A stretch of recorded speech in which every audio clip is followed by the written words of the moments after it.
Hello, my friends. Today we're going to be talking about 5 things that sabotage your spiritual growth. It's important to have these conversations, and for people who are interested in spiritual awakening and spiritual growth, these are the kinds of conversations we love. These are the kinds of conversations that help us become clearer on what might be missing or what we need to adjust in order to reach our goals for our spiritual walk, our spiritual path that we're on. So, without any further interruptions, let's go for number 1. Number 1 is unhealthy food. Yep, you heard it, unhealthy food. So unhealthy food disrupts our energy in our body. So I'll give you some examples from my own life. So I realized, over many years, there were different things that I knew I had to give up in my life. It'll become clear to you. So for me, it was coffee. Coffee was one of them. I had been drinking coffee since I was 12 years old. And that created a lot of acid in my stomach. It also gave me excessive energy to the point where it became irritation and I was losing my temper and becoming short with people.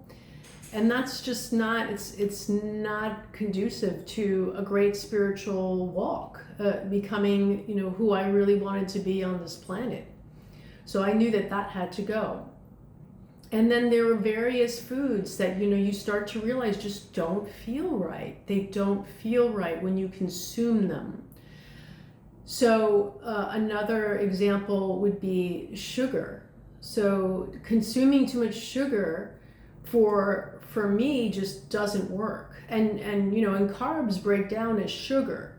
So carbs and sugars are, for a person who is trying to attain spiritual growth, typically they fall away and need to be cut out, because sugar actually creates an addiction in the body. Once you have sugar in your body wants more sugar, and it feeds the yeast in your body. The yeast in your digestive tract, they eat the sugars, and that's what keeps them alive. And yeast overgrowths happen in your body very easily that people are not aware of, which then leads to leaky gut, which then leads to a whole host of issues that I've experienced myself. And I could do multiple videos on leaky gut syndrome and what happens to a person.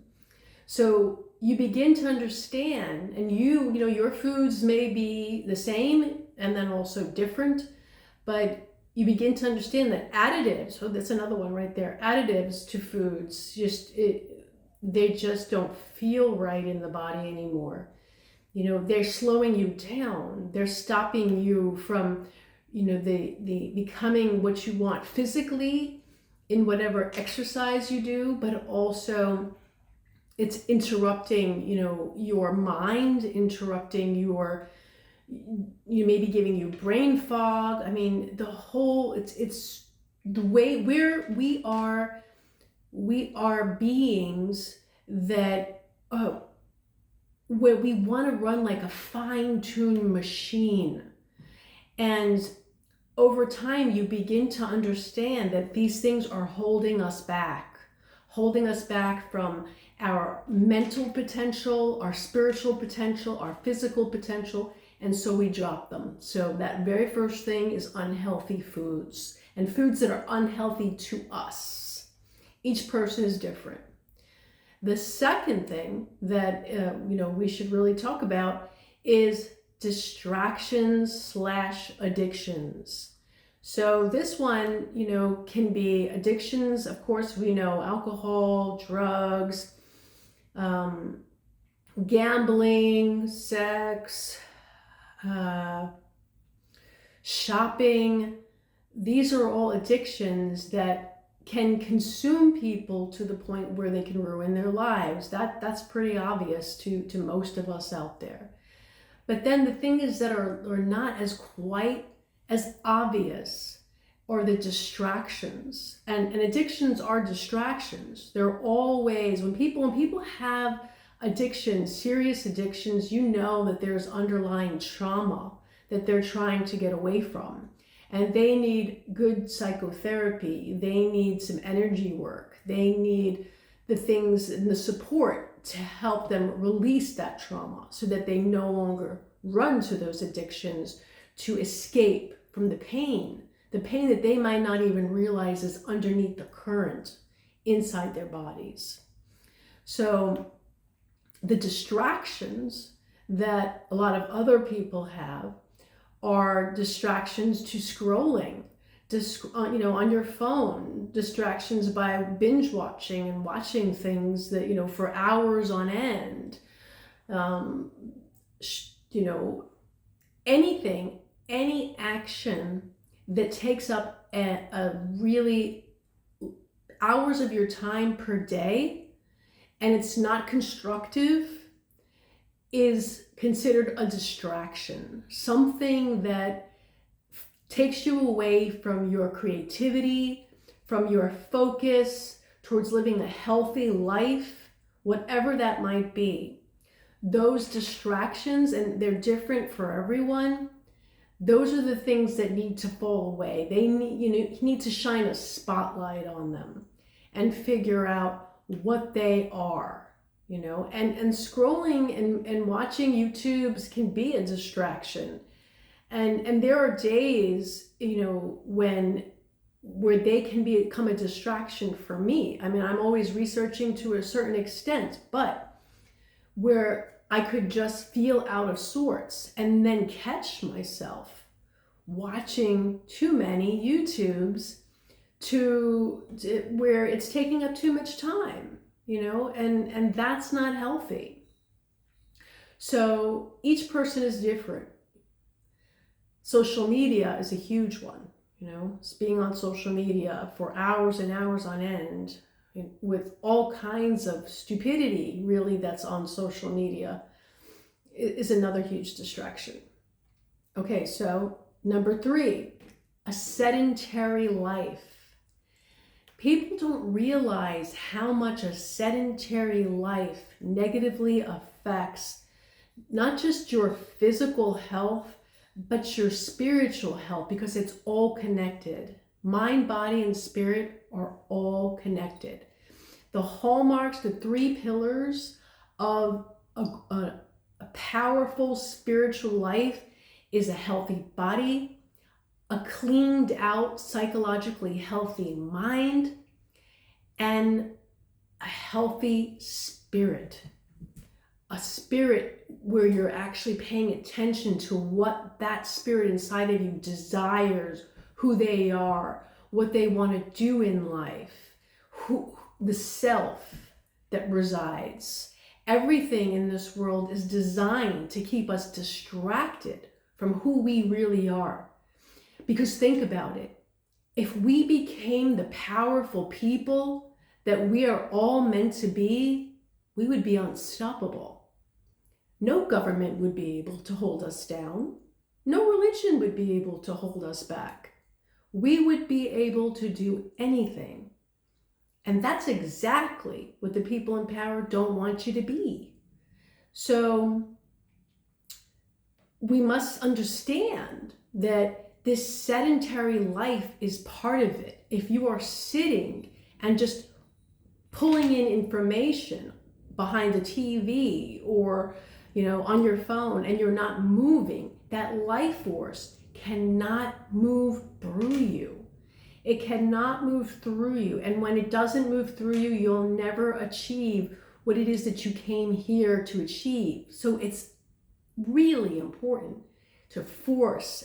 At the beginning, if you've lived a sedentary life for a long time and you've put on a lot of weight, is to force yourself into movement. Force yourself into walking. Start with 1 mile, go to 2, go to 3, go to 4. You can do it. Once you get that energy moving again and that life force moving, your body becomes in better health. And if your body's in better health, your mind's in better health, and your spirit is in better health. So sedentary life is something that holds us back. Okay, number 4, an unexamined life. What does that mean?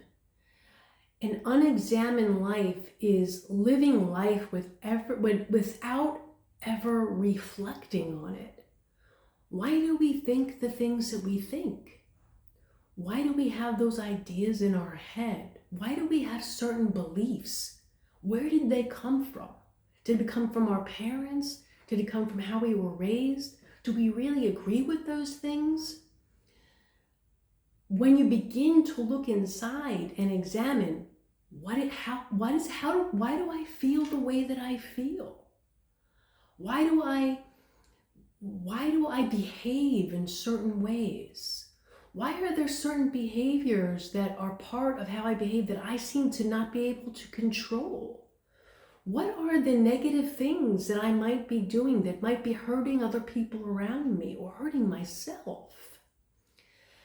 If we go through life not observing and reflecting on why we're doing the things that we're doing, why we're thinking the things that we're thinking, we'll never really get to a place where we can grow and change and become better people.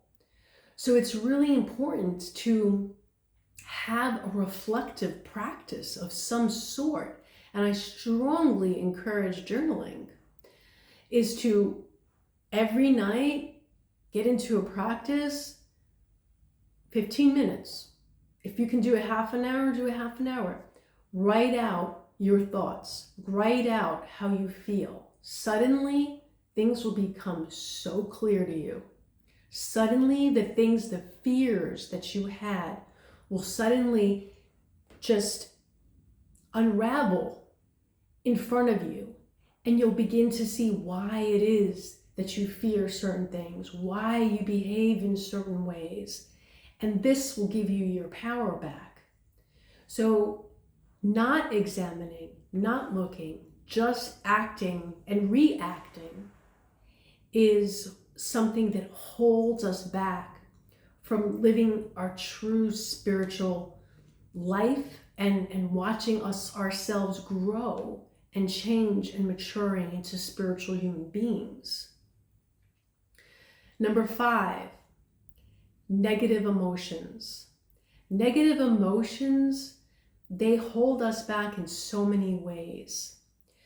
I strongly encourage some form of meditation. I have a video on fit meditation where you begin to observe your thoughts.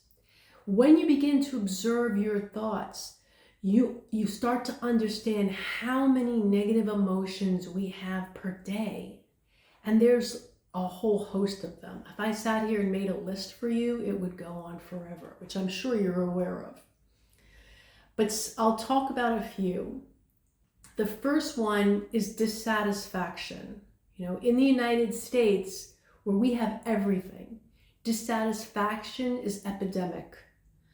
Where we could have so much, but yet we want the next best and big thing. We could have the most amazing partner, but the partner that just passed us, but this person who just passed us on the street suddenly looks better. Or whatever it might be. We might have a great outfit and great wardrobe, but we need some other piece of clothing that's going to make it even better. It's going to make us feel even better, make us look even better.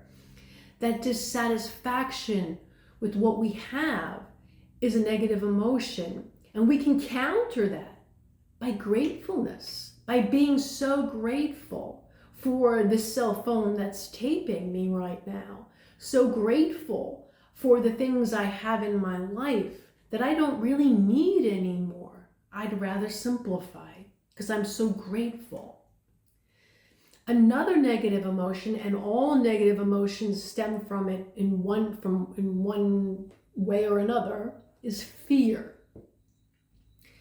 Fear is how the media controls us, how the government controls us, how children are controlled, how humans are controlled in general.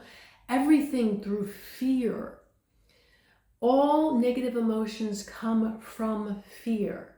If we hate someone, we're usually afraid of what they're going to do to us or what they have done to us. If we feel guilt, let's say, maybe we're afraid that we're not good people. And maybe I had a life of addiction that hurt so many people around me and I feel guilty about it. But underneath that is a fear that I'm not a good person. I'm a weak person. Instead of the opposite would be to move into love. The opposite of fear is love. And to begin to love who I am, love myself, forgive the self for any kind of transgression that might have occurred, because we're all human and we all make mistakes. If we use addiction as an example, the body naturally becomes addicted to things. Some people in their genetics, it's more prominent than others. It's not necessarily a person's fault if they lived a life of addiction because their bodies became addicted. So to understand that, to forgive, to move on, to love oneself is the opposite of that negative emotion. Guilt and shame and comparison they're all other negative emotions. So let's take comparison, because that seems to be a problem because of social media. And people begin to compare themselves to what seems like the perfect life other people are living. Nobody lives a perfect life. Not a single person on this planet, I can guarantee you, has a perfect life. We all have problems. We all have troubles. We all have days where we look terrible. We all get sick. We all have death in our family. We all have sickness. Everything happens. We all have fights with apparently perfect partners. So you can't look at a snapshot of a moment in time, let's say on social media, and compare yourself to anyone else. We have filters now where people look amazing from just, erasing, literally, with a big eraser, all kinds of perceived flaws.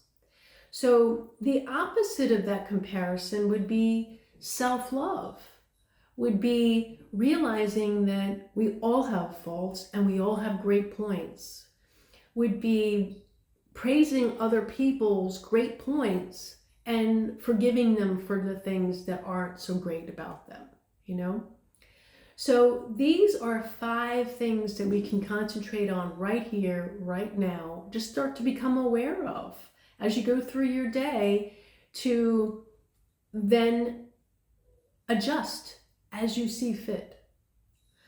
So it was great talking to you all. Until the next time, namaste. Peace and love, everyone.